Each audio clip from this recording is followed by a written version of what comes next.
I'm going to tell you something that most Americans are unaware of. Illegal immigrants count in the census. Although they're non-citizens, the portions of the country that they live are awarded more electoral votes.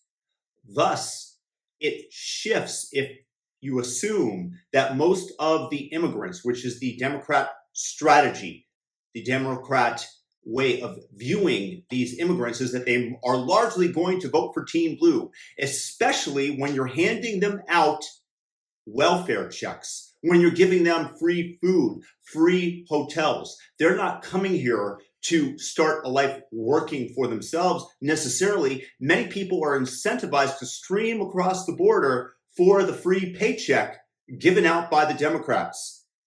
And if you doubt that, just take a look at New York City hotels when you have veterans languishing on the streets and families and individuals in the country illegally given free hotel rooms.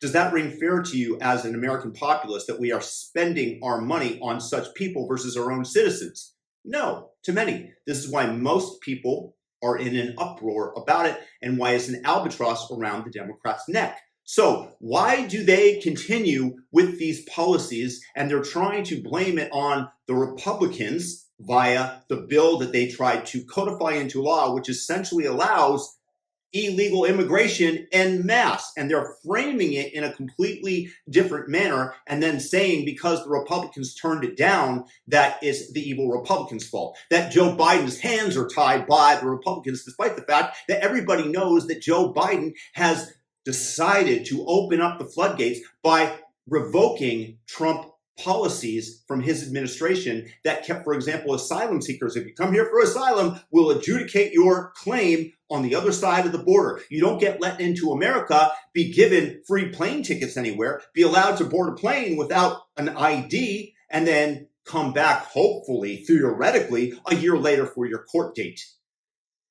This is the disingenuous party, the blue team.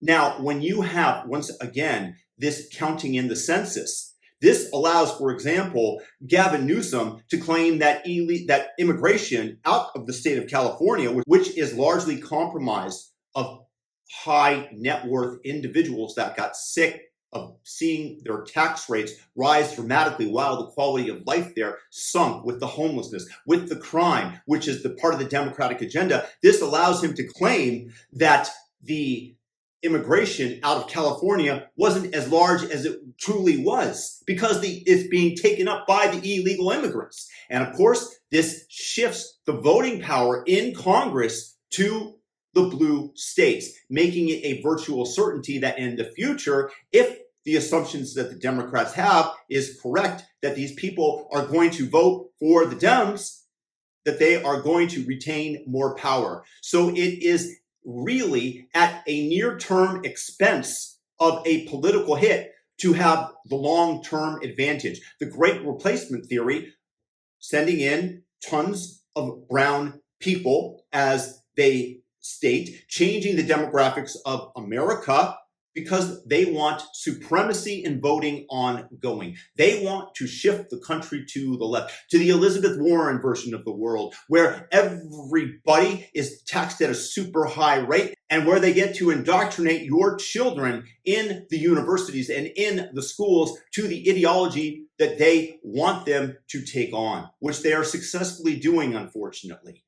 Now, the last thing that I will say about this is that in the Senate, a bill was introduced to not count illegal immigrants in the census. 100% of Democrat senators, 100% voted against it, killing the bill.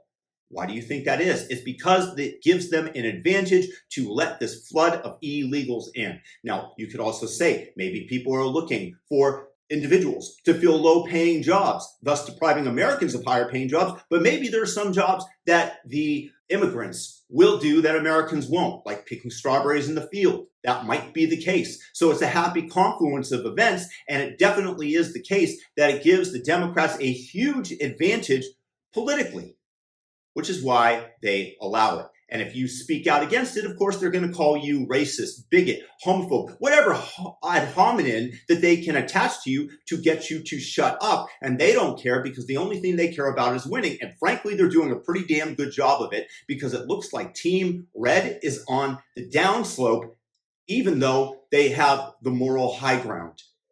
It's rather sad state of affairs for America, but one must contact their senator, their representative in the House to complain about this, to tell them that you're not down with this, and maybe somebody will change their vote. Until then, it's happy pickings for the Democrat Party, and they'll just shut you down until they emerge utterly victorious by calling you bigot, racist, etc., because that's what's in their playbook, and we all should know it. Peace.